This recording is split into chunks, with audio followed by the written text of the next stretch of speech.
주안의 만나 10월 22일 화요일 묵상을 함께 나오도록 하겠습니다. 오늘 말씀은 예레미야 애가 3장 19절에서 39절까지의 말씀으로요, 하나님의 성품에 호소하다라고 하는 제목으로 함께 묵상을 나오도록 하겠습니다. 자, 오늘 본문에서는 비록 고난 가운데 있지만 그 마음이 하나님의 성품을 향하고 있음으로 인하여 다시 힘을 찾는 예레미야의 모습을 보여주고 있습니다. 우리가 삶의 고난 가운데 있을 때에 아무런 의지할 것 없어 나 자신만 의지를 해야 한다든지, 혹은 내가 의지해야 하는 하나님이 냉정하셔서 전혀 나를 돌아보지 않으신다든지 한다면 그것보다 큰 절망은 없을 것입니다. 가끔 영화나 혹은 짧은 영상들에 보면 하나님에 대해 표현을 할 때에 사람들의 삶에 대해 무관심하시거나 아니면 아주 잔혹한 왕처럼 표현을 할 때들이 있어요. 이런 영상들과 영화 이런 것들은 이제 결국 말하고자 하는 바가 인간의 삶은 스스로가 헤쳐가야 한다라고 하는 것들을 주장하는 것 같지만, 하나님을 이렇게 인식하는 사람들에게 만약 삶의 한계 상황들이 다가오게 되면 그보다 더 큰 절망은 없겠다라고 하는 생각을 또한 하게 됩니다. 우리가 어제까지 보았던 예레미야를 통한 그 유다의 호소를 보면 한 남자가 완전한 절망 속에 있는, 죄를 뒤집어 쓰고 있을 수밖에 없는 상황 속에 처해 있는 것을 우리가 보았습니다. 그런데 이러한 상황에서도 오늘 본문에 보면 예레미야는 소망에 대해서 이야기를 하고 있습니다. 어마어마한 낙심의 상황에서 그 마음에 여전히 소망이 있음은 지금까지 예레미야가 알고 있는 하나님의 선하신 성품 때문입니다. 그렇게 예레미야는 하나님의 성품에 대해 나열을 하며 하나님을 기억하고 하나님을 기억함으로 인하여 마음에 밝은 소망을 여전히 품고 있습니다. 22절부터 보면 하나님은 인자와 긍휼이 무궁하신 분이십니다. 여전히 주의 성실하심이 크시지요.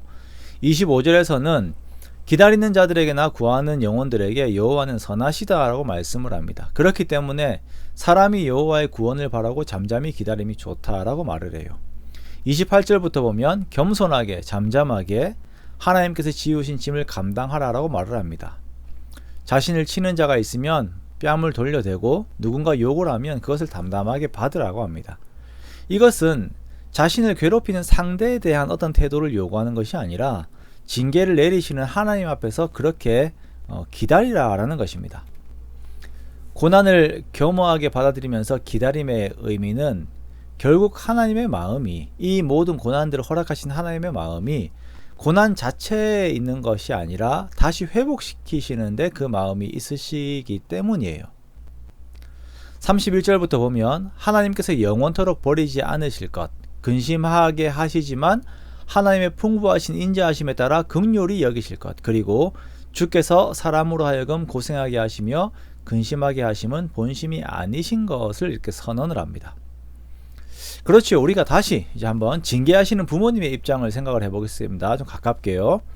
부모님이 우리에게 매를 때리시는 것은 그 매 자체가 본심이 아닙니다. 그때 감정 표현이 본심이 아니에요. 우리가 올바른 길로 가기를 원하시고 그 방향 안에서 자녀와의 관계가 온전해지기를 원하시는 마음에서 그렇게 하시는 것이죠. 그래서 우리는 항상 그 매 끝을 보는 것이 아니라, 그때의 감정 표현을 보는 것이 아니라 그러한 모든 징계를 하고 계시는 부모님의 원 마음, 그 마음을 우리가 헤아려야 하는 것입니다. 즉 사람이 징계 앞에서 돌아보아야 하는 것은 자기 자신이죠. 34절부터는 유다가 행하였던 죄에 대해서 고발을 합니다. 갇힌 자들, 약한 자들을 짓밟고 억울하게 하는 것들은 주께서 기뻐하시는 것이 아닙니다. 그런데 유다가 그렇게 살아왔어요. 그리고 그에 대한 보응을 받는 것입니다. 자, 그러므로 이러한 재앙 속에서 유다는 하나님 앞에서의 자신을 돌아보며 회개하는 시간을 가져야 합니다. 하나님의 말씀, 그 선하신 율법에서 자신들은 어떻게 살아왔는지를 돌아보고 그 이웃들 앞에서 어떻게 살아왔는지를 돌아보면서 회개하는 시간을 가져야 돼요. 회개와 함께 끊임없이 하나님의 선하신 성품에 호소하면서 하나님과의 올바른 관계의 회복을 기다리는 것이죠. 그렇게 비록 과거에는 죄 가운데 있었다 하더라도 지금은 하나님을 바라보면서 의로움 속에 계속 있으려고 애를 써야 하는 것입니다. 하나님의 선하신 성품에 호소하는 자는 징계 가운데 있더라도 소망을 잃지 않으며 또한 더 큰 죄로 나아가지 않게 됩니다. 오히려 회개로 회복하게 되지요. 그러나 징계 안에서 하나님의 선하심을 기억하지 못하게 되면 절망하거나 혹은 더 큰 죄로 자신을 더 망가지게 합니다. 그러므로 우리가 스스로 이르기를 내가 부족해서 이러한 고난 속에 있지만 그렇다고 절대 하나님이 틀리신 것이 아님을, 그리고 하나님은 여전히 그 선하신 성품 안에서 우리를 위하심을 믿고 인내함으로 선함 안에 있는 우리가 되기를 원합니다.